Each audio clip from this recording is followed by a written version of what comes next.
Hello everyone, welcome to my channel study blooms. आज हम start करने वाले हैं क्लास 10 मैथमेटिक्स का चैप्टर पॉलिनोमियल से सेकंड एक्सरसाइज 2.2। पर स्टार्ट करने से पहले हमें कुछ इंट्रोडक्शन जान लेना चाहिए इससे रिलेटेड कि एक्सरसाइज में हम क्या क्या करने वाले हैं। तो जो हमारा इम्पॉर्टेंट टॉपिक है वो है relationship between zeros and coefficients of a polynomial. P of x मतलब पॉलिनोमियल विद वेरिएबल एक्स। यहाँ y भी हो सकता था, t भी हो सकता था, मैंने शॉर्टकट के लिए p ऑफ x लिखा है। ओके, तो अभी क्या है relation between zeros and coefficient. हमने जीरोस अभी लास्ट लेक्चर में हमने जीरोस के बारे में जाना, कॉफिशिएंट के बारे में भी थोड़ा थोड़ा बताया था। फिर से इनके बारे में समझते हैं और कोशिश करते हैं ये रिलेशनशिप डिराइव करने का। ओके, तो मान लो हमारे पास एक इक्वेशन है। बेसिकली हम क्वाड्रिक इक्वेशन ही लेते हैं। तो ये है 3x² plus 5x minus 2। This is a polynomial with degree of 2।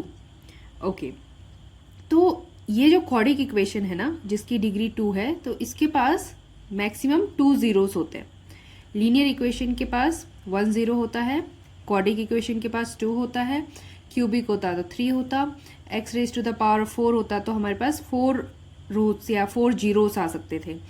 ऐसे ही जितने ही हमारे डिग्रीज बढ़ते हैं जीरोस बढ़ते हैं। तो जो हमारा बेसिक है जहाँ से हम स्टार्ट करेंगे वो क्वाड्रिक इक्वेशन है। तो इसके पास 2 जीरोस हो सकते हैं। ठीक है, जीरोस मतलब ऐसे 2 नंबर पॉसिबल है जिनको x की जगह पुट करने पर ये पूरा का पूरा एक्सप्रेशन ज़ीरो हो जाएगा। ओके, इसे हम सॉल्व भी करते हैं। मिडिल टर्म स्प्लिटिंग से हमने इसे सॉल्व करना सीखा भी है।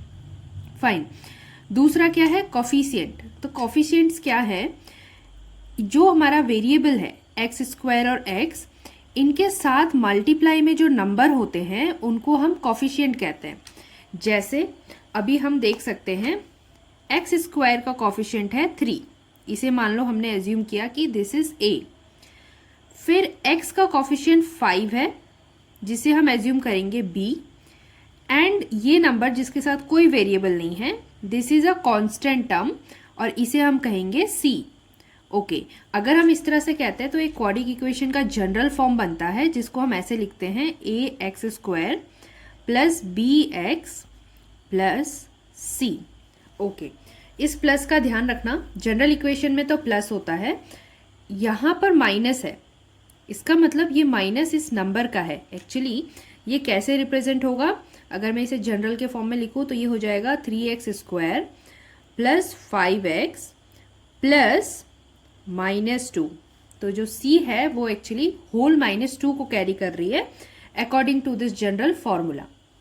ओके, तो जब भी हमको रिलेशनशिप जानना है जीरोस और इन कॉफिशिएंट्स के बीच में, तो सबसे पहले तो हम जीरोस को एज्यूम करेंगे। हमने माना let alpha and beta are the zeros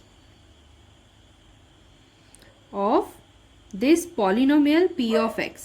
Okay, who is the polynomial? This expression which I have written here. इस एक्सप्रेशन को हम p of x बोल सकते हैं। अच्छा, तो अगर ये जीरोस हैं और ये हमारे कॉफिशिएंट a b c हैं, तो इनके बीच में एक रिलेशन है। वो क्या रिलेशन है, चलो देखते हैं।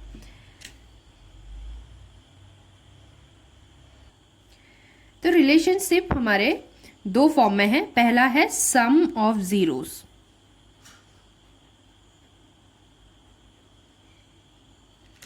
ओके, ये क्या कह रहा है, सम ऑफ जीरोस मतलब ये जो 2 अल्फा और बीटा हमारे जीरोस हैं, इनका sum will be equals to minus coefficient of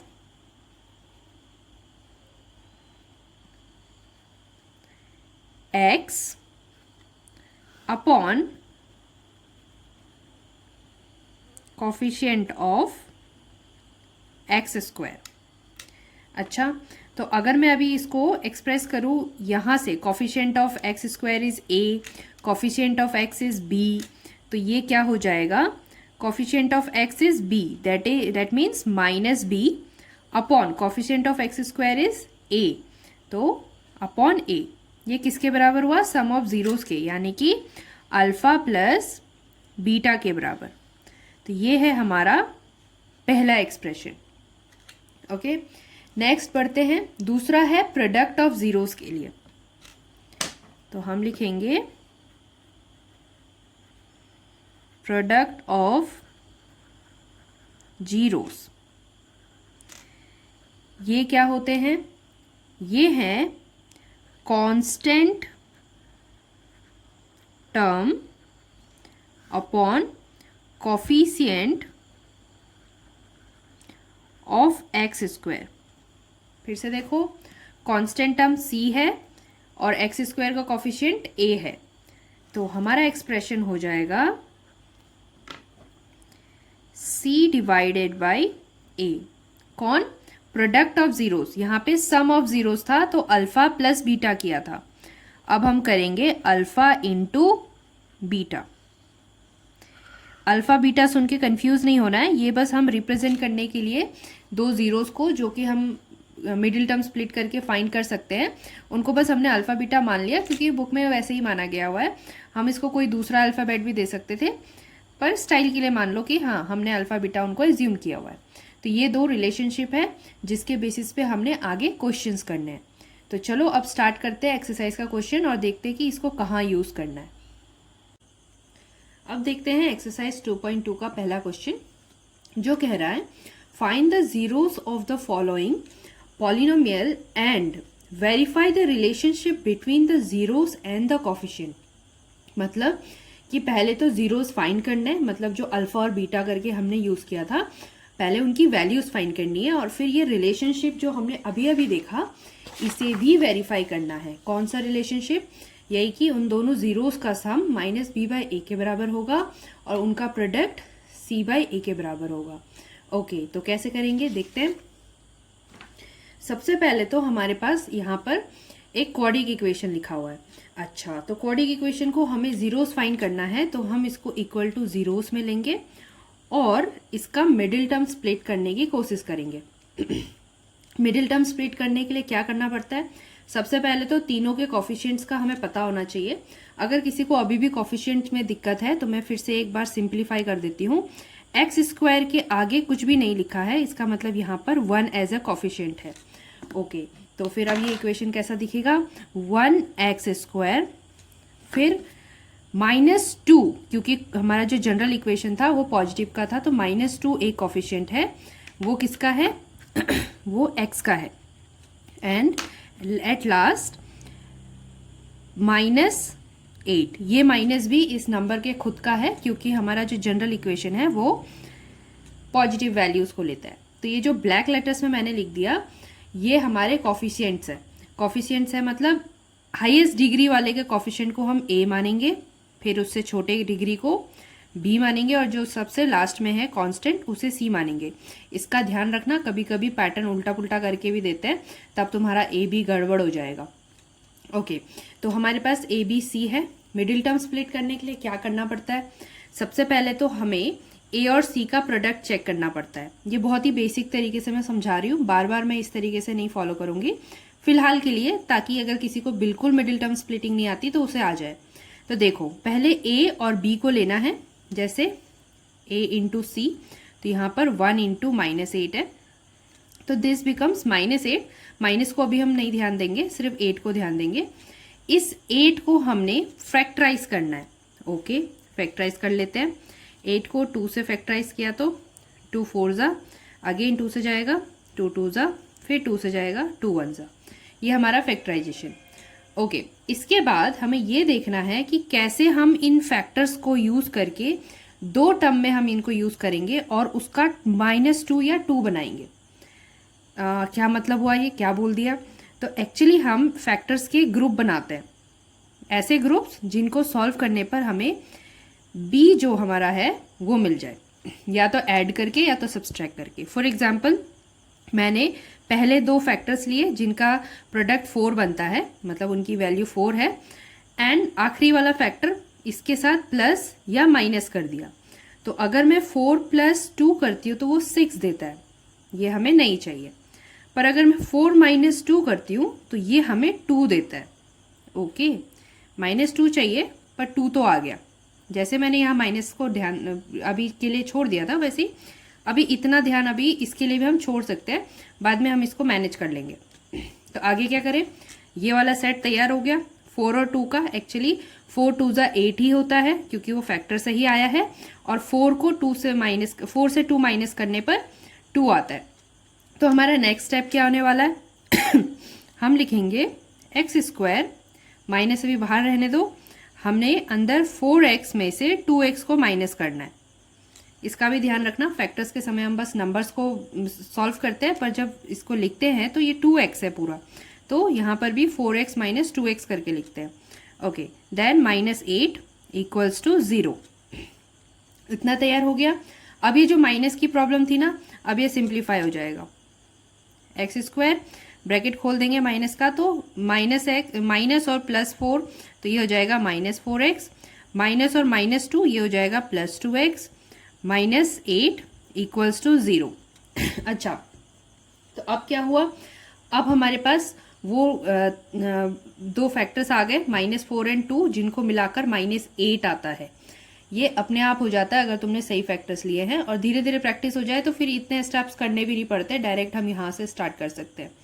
okay, चलो अब क्या करना है, अब हमारे पास 4 टर्म्स आ गए, पहले ये 2 टर्म्स और ये बाकी के 2 टर्म्स, इनमें हमने कॉमन आउट करना है। कॉमन आउट कैसे होता है, एक्स स्क्वायर के पास x इंटू एक्स है, और 4x के पास 4 इंटू एक्स है।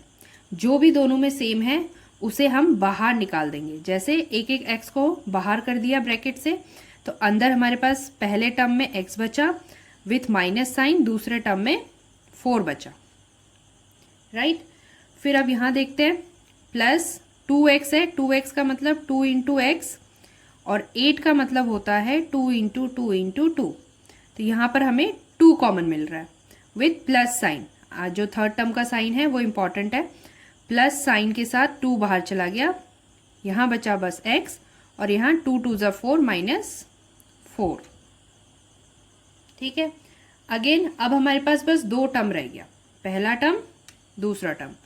अगर हमने अभी तक के सारे स्टेप्स को सही से किया है तो यहाँ पर ये जो 2 टर्म्स हमें दिख रहे हैं इनमें ब्रैकेट में वैल्यू सेम होगी, तो वो सेम वैल्यू को हम कॉमन आउट करेंगे।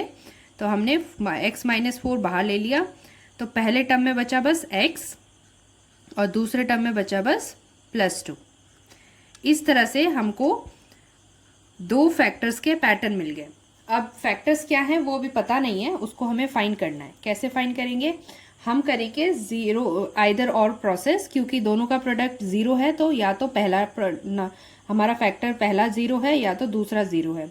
तो कैसे चेक करते हैं, हम लिखते हैं either x -4 is equals to 0, तो x इक्वल्स टू 4, और x +2 इक्वल्स टू 0, तो x इक्वल्स टू -2।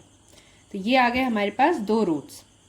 इन दोनों रूट्स को ही हम अल्फा और बीटा बोलते हैं, तो हम बोल देंगे therefore alpha is 4 and beta is -2। तो दिस इज हाउ अल्फा और बीटा डिराइव हो गया। क्या किया हमने, फिर से एक बार देख लेते हैं। एक क्वाड्रिक इक्वेशन था, उसका मिडिल टर्म स्प्लिट किया, मिडिल टर्म स्प्लिट करके लास्ट में हम 2 फैक्टर्स में पहुंचे जिनका प्रोडक्ट 0 है। तो या तो पहला वाला फैक्टर 0 है या तो दूसरा वाला फैक्टर 0 है। अगर हम ऐसे एज्यूम करें कि पहला वाला 0 है तो x 4 होता है, और अगर दूसरे को 0 मानते हैं तो x -2 होता है। यही दोनों इसके जीरोस है, यानी कि इन दोनों वैल्यूज को अगर एक्सप्रेशन में पुट भी करके देखोगे तो एक्सप्रेशन 0 हो जाएगा। खैर वो बात की बात है, हमारे पास अभी अल्फा और बीटा आ गया। अब हमें क्या करना है, अकॉर्डिंग टू द क्वेश्चन दूसरा पार्ट है कि हमें वेरीफाई करना है relation between zeros and coefficient. Okay, तो अब वेरिफिकेशन करते हैं। ये हमारा एक्सप्रेशन था जिसके हमने दोनों अल्फा और बीटास निकाल दिए हैं। तो पहले हम चेक कर लेते हैं कि ए, बी और सी क्या है। वैसे हमने ऑलरेडी इसको डिस्कस किया है शुरू में। तो यहाँ पर हमने देखा था कि एक्स स्क्वायर का जो आगे कॉफिशिएंट है उसी को ए बोलते हैं, एक्स के आगे जो कॉफिशिएंट है उसी को बी बोलते हैं विथ माइनस साइन, और ये जो नंबर है जिसके साथ कोई वेरिएबल नहीं है इसको कांस्टेंट सी कहते हैं। ओके, तो हम इन तीनों को यहाँ पुट कर देते हैं। ए आया हमारा 1, बी आया -2 और सी आया -8। ओके, नाउ अभी अभी हमें अल्फ़ा और बीटा भी मिला था। ऑल्सो अल्फ़ा आया हमारा 4 और बीटा आया -2। तो हम लिखेंगे अल्फ़ा इक्वल्स टू 4 है एंड बीटा इक्वल्स टू -2 है। ये अलग से है। अच्छा, वेरिफिकेशन करने के लिए हमें क्या करना होगा, लेफ्ट हैंड और राइट हैंड को दोनों को प्रूव करके दिखना होगा। तो सम ऑफ ज़ीरोस में देखें तो सम ऑफ ज़ीरोस में हमारे पास था alpha plus beta equals to -b/a। ठीक है, तो पहले लेफ्ट हैंड साइड देख लेते हैं। This is left hand side, this is right hand side. Left hand side में है अल्फ़ा प्लस बीटा, यानी कि अल्फ़ा और बीटा को प्लस करो, यानी 4 प्लस -2। 4 प्लस -2 हमें देता है 4 - 2 that means 2। Right hand side देखते हैं। राइट हैंड साइड के लिए है -b/a। तो -b, तो b की वैल्यू क्या है, b की वैल्यू है -2 और a की वैल्यू है 1। एक माइनस ऑलरेडी है तो उसके साथ माइनस आएगा, तो minus of -2 divided by a का वैल्यू 1। तो this is again minus minus plus. तो देखो तुम्हारा लेफ्ट हैंड और राइट हैंड दोनों इक्वल हो गया। इसका मतलब ये जो पहला सम ऑफ जीरोस का जो रिलेशन है कि alpha plus beta is equals to -b/a, ये सेटिस्फाई कर गया। तो हम लिखेंगे therefore left hand side is equals to right hand side. अब करते हैं प्रोडक्ट ऑफ जीरोस।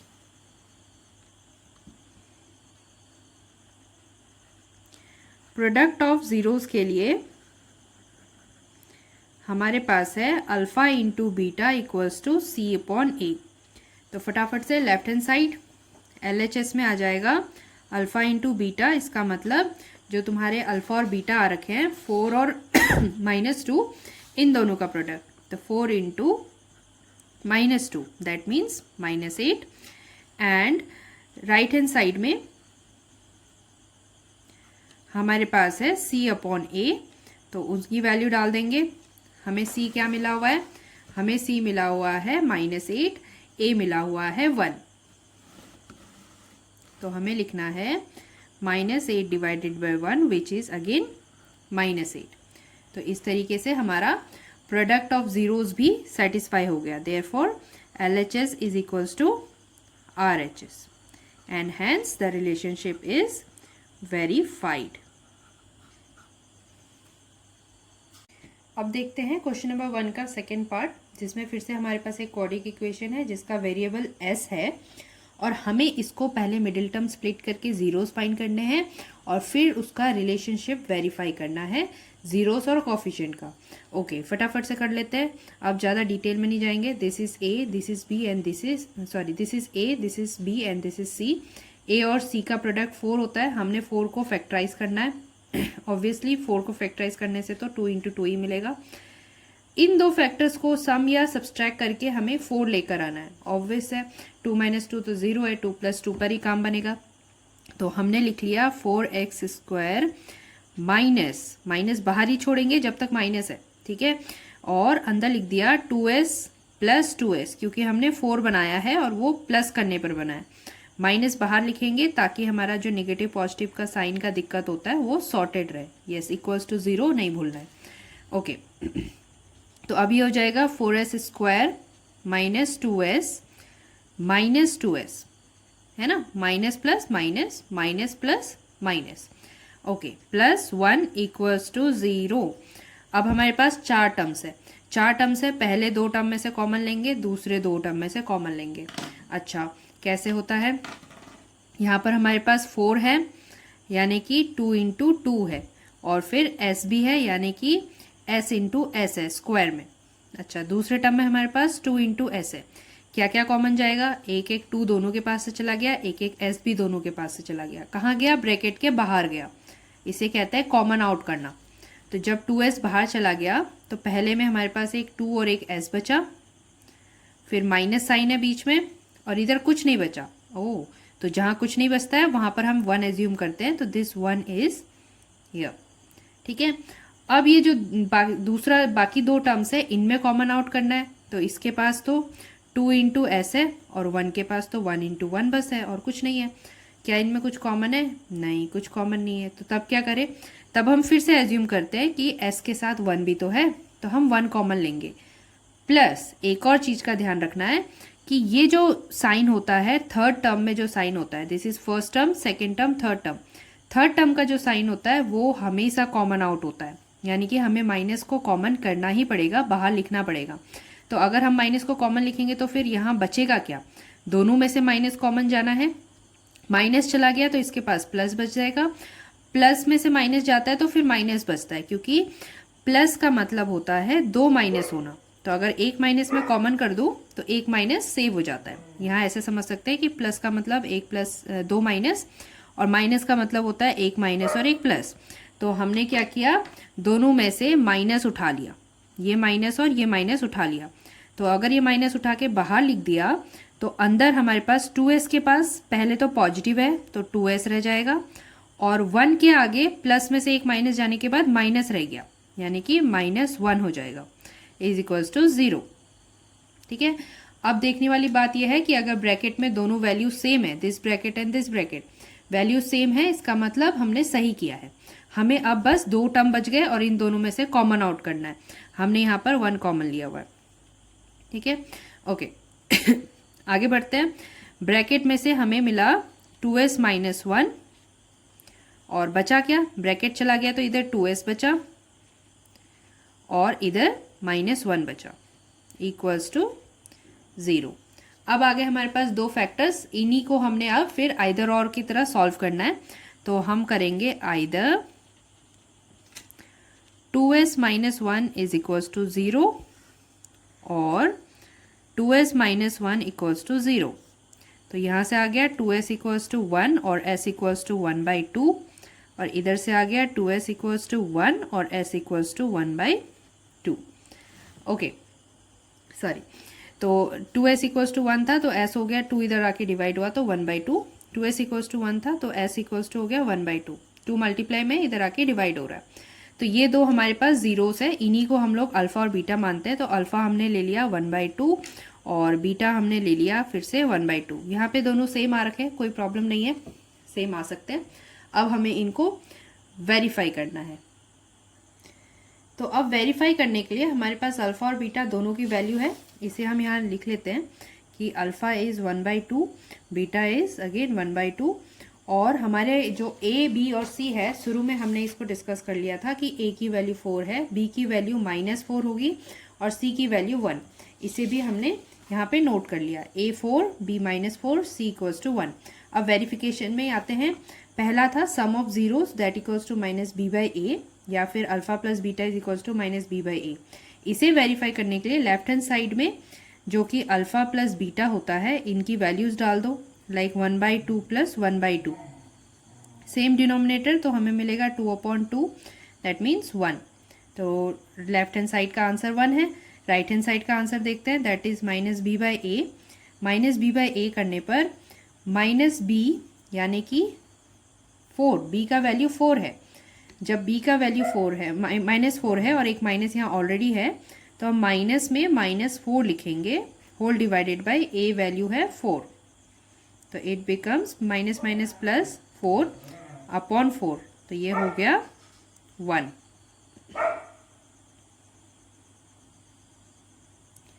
और अब करते हैं, दोनों बराबर है तो this means left hand side is equals to right hand side.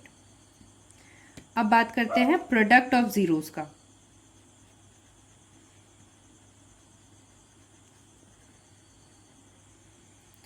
Product of zeros में क्या होता है, प्रोडक्ट ऑफ जीरो इक्वल होता है c/a के, या ऐसे लिखो alpha into beta equals to c/a। इसे वेरीफाई करने के लिए फिर से लेफ्ट हैंड साइड लेंगे, alpha into beta, that means alpha था 1/2, बीटा भी है 1/2, प्रोडक्ट किया तो 1 1 ज़ा 1, 2 2 ज़ा 4, this is 1/4। Right hand side check करो, राइट हैंड साइड होगा c/a। तो c/a, c की वैल्यू कितनी है, c की वैल्यू है 1 और a की वैल्यू है 4, तो हम लिख सकते हैं 1/4। ऑलरेडी कुछ भी नहीं करना पड़ा और वैसे ही सिंप्लीफाई हो गया, LHS इक्वल्स टू RHS, और ये हो गया हमारा वेरिफिकेशन।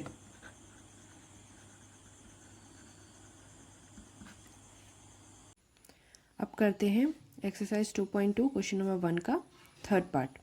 अच्छा, थर्ड पार्ट में जो ये इक्वेशन लिखा हुआ है इसको ध्यान से देखो। ये ना अपना एक पैटर्न फॉलो नहीं कर रहा है। पहले तो 6x² है मतलब डिग्री 2, उसके बाद कांस्टेंट नंबर लिखा हुआ है और फिर डिग्री 1 वाला वेरिएबल लिखा है। तो पहले हमें इन्हें अरेंज करना होगा, अदरवाइज हमारा मिडिल टर्म स्प्लिट नहीं हो पाएगा। अरेंज कैसे करते हैं? 6x², ये जो -7 है पूरा का पूरा उठा करके आगे लिख दो और -3 जो है वो पीछे चला जाएगा।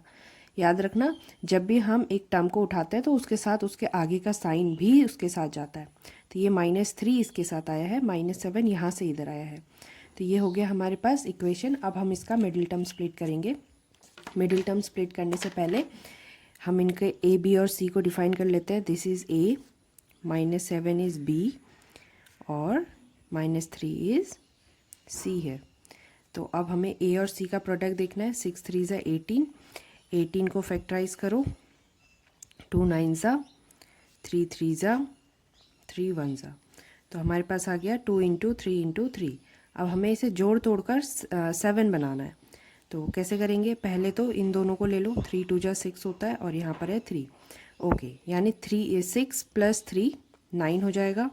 6 + 3 9, नहीं चल रहा है। 6 - 3 चेक करो, 3 नहीं चल रहा है। कोई दूसरा पैटर्न सोचते हैं, ये वाला तो नहीं हुआ। तो अब हम देखते हैं कि 3 × 3 के बाद 2 के साथ प्लस करने पर क्या होगा। तो 3 3 ज़ा 9 होता है और ये है 2। तो हम कर सकते हैं 9 + 2, ये तो 11 हो गया, नहीं हुआ, पर 9 - 2 करा तो 7 आ गया। ये पैटर्न चल जाएगा। तो हमने क्या किया, हमारे पास जितने भी हमारे फैक्टर्स हैं 18 के, उनको परम्यूटेशन लगा करके कोशिश कर रहे हैं कि दो ऐसा सेट तैयार कर दे जिसमें सम या सब्सट्रैक्ट करने पर हमारा जो फैक्टर्स है उनका वैल्यू 7 आ जाए। अभी देखो 9 2 ज़ा अभी भी 18 ही है, पर 9 में से 2 माइनस करने पर 7 भी आ गया। तो इसी को हम कहते हैं मिडिल टर्म स्प्लिट होना। अब हम मिडिल टर्म को 2 हिस्सों में बांट सकते हैं। इस जैसा हम बोल रहे हैं मेथड का नाम, काम भी वही है, मिडिल टर्म को 2 हिस्सों में बांटना। तो अब हम क्या करेंगे, 6x² माइनस को बाहर ही छोड़ते हैं, पहले क्वेश्चंस में भी कर दिया है। तो माइनस बाहर रह गया। 7x की जगह हम लिखेंगे 9x - 2x, ठीक है। और फिर बाद में है 3 = 0, क्योंकि हम अभी ज़ीरोज़ फाइंड करना चाहते हैं तो इनको = 0 मानेंगे। ओके, इतना आ गया। अब क्या करना है, अब हमें इसके ब्रैकेट को सॉर्ट आउट करना है और फिर कॉमन फाइंड करना है। तो 6x², 9 प्लस में है, माइनस बाहर से है, तो plus minus -9x, minus and minus दोनों मिलके +2x हो जाएगा। देखो -9 में से 2 जाएगा तो -7 ही आएगा, ये ऑटोमेटिकली आ जाता है अगर तुम माइनस का ख्याल रखो। ओके, -3 = 0। अब कॉमन आउट ले लेते हैं। तो जैसे 6x² है, इसमें हमारे पास क्या क्या है, 6x² का मतलब हमारे पास है 2 × 3 × x × x। 9x है तो इसका मतलब है 3 × 3 × 3 × x। क्या क्या कॉमन है, एक 3 कॉमन है, एक x कॉमन है। तो हमने 3x को बाहर लिख दिया, अंदर बचा 2 × x फर्स्ट टर्म का, मतलब 6x² में से। जिनको खुद अंदाज़ा लग जाता है वो सीधे भी कर सकते हैं, इस स्टेप को करने की ज़रूरत नहीं है। ये मैं उनके लिए बता रही हूँ जिनको शुरू में दिक्कत होती है। ओके, तो 2x हो गया, बीच में माइनस का साइन है, माइनस, और इधर क्या बचा, सॉरी एक 3 एक्स्ट्रा हो गया। ओके, यहाँ बचा बस 3, ठीक है। ओके, अब इन दोनों में कॉमन लेना है। तो देखो यहाँ पर 2 × 3 है, 2 × x है, और यहाँ पर 3 × 1 है। तो कुछ भी कॉमन नहीं है तो हमें यहाँ पर भी 1 मानना पड़ेगा। कुछ कॉमन नहीं है तो 1 कॉमन है with plus sign. Third term का जो साइन होता है वो उसके साथ बाहर आता है, तो दिस इज़ +1। अब प्लस से तो कोई फ़र्क पड़ता नहीं है, इसलिए ये रह जाएगा 2x - 3। तो हमारा जो कंडीशन था कि कैसे हम सही स्टेप्स फॉलो कर रहे हैं वो ये है कि ब्रैकेट के वैल्यू सेम होने चाहिए। अगर ब्रैकेट के वैल्यू सेम है तो इसका मतलब हम सही जा रहे हैं। देखो हमारे पास 3 टर्म्स का एक इक्वेशन था, इस 3 टर्म के इक्वेशन को हमने पहले 4 टर्म्स का इक्वेशन बनाया और 4 टर्म के इक्वेशन में से कॉमन आउट करा, तो अब हमारे पास बस 2 टर्म्स बचे हैं। ये पहला टर्म है और ये दूसरा टर्म है, ठीक है। बीच में बस प्लस है ना, बाकी तो सब प्रोडक्ट में है, तो जो प्रोडक्ट में वो एक ही टर्म में आता है। प्लस के बाद नया टर्म स्टार्ट होता है, ओके, या माइनस के बाद भी होता है। तो अभी इन दोनों टर्म में से हमें कॉमन आउट करना है। तो हम देख रहे हैं ब्रैकेट सेम है, तो हम ब्रैकेट को बाहर ले लेंगे। 2x माइनस 3 बाहर चला गया, इधर से ब्रैकेट गया तो 3x बच गया इन द ब्रैकेट, और यहाँ से +1 इक्वल्स टू 0। तो अब आ गए वो दो फैक्टर्स जिस पे हमें काम करना है। आइदर और कर दो और इनके जो वैल्यूज़ है उनको 0 ले लो। Either 2x minus 3 is equals to 0, यानी 2x इक्वल्स टू 3, तो x इक्वल्स टू 3/2, और 3x प्लस 1 इक्वल्स टू 0, तो 3x इक्वल्स टू -1 और x इक्वल्स टू -1/3। तो ऐसे हो गया, हमारे पास दोनों वैल्यूज़ आ गए। एक को हम अल्फ़ा बोल देते हैं, एक को बीटा। तो अल्फ़ा हो जाएगा 3/2 और बीटा हो जाएगा -1/3। इतना हो गया। अब इसका रिलेशन फाइंड करते हैं। रिलेशन फाइंड करने के लिए तो हमें पता है सम ऑफ जीरोस और प्रोडक्ट ऑफ जीरोस पे हमें रिलेशनशिप फाइंड करना है। तो हम फर्स्ट ले लेंगे alpha plus beta, that means 3/2 plus -1/3। क्योंकि दोनों का डिनोमिनेटर अलग है तो हमें इनका एलसीएम लेना होगा। तो एलसीएम एक्चुअली 2 और 3 दोनों प्राइम नंबर है, तो 6 आएगा। तो इसे 6 बनाने के लिए 3 से मल्टीप्लाई कर दो दोनों को, और इसे 6 बनाने के लिए 2 से मल्टीप्लाई कर दो।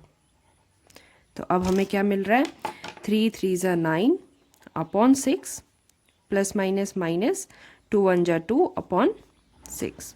तो ये आ गया हमारे पास, 9 में से 2 गया 7 अपॉन 6। तो इतना हो गया हमारा सम ऑफ ज़ीरोस। अब इसका राइट हैंड साइड देखते हैं। This is LHS। RHS देखेंगे तो वो होता है -b/a। 2-3 बार मैं बता चुकी हूँ तो अब याद हो जाना चाहिए।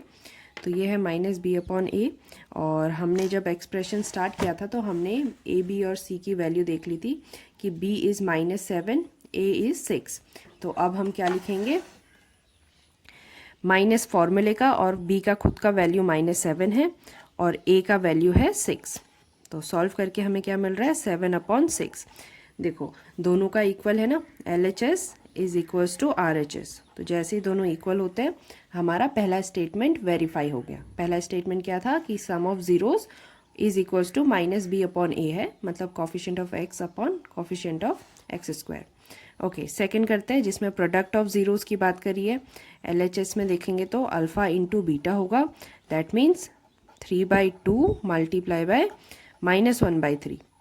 ठीक है, ओके। कैसे करते हैं, मल्टीप्लिकेशन में ऊपर ऊपर मल्टीप्लाई हो जाएगा, numerator numerator, that is 3 into -1 is -3 और 3 2 ज़ा 6।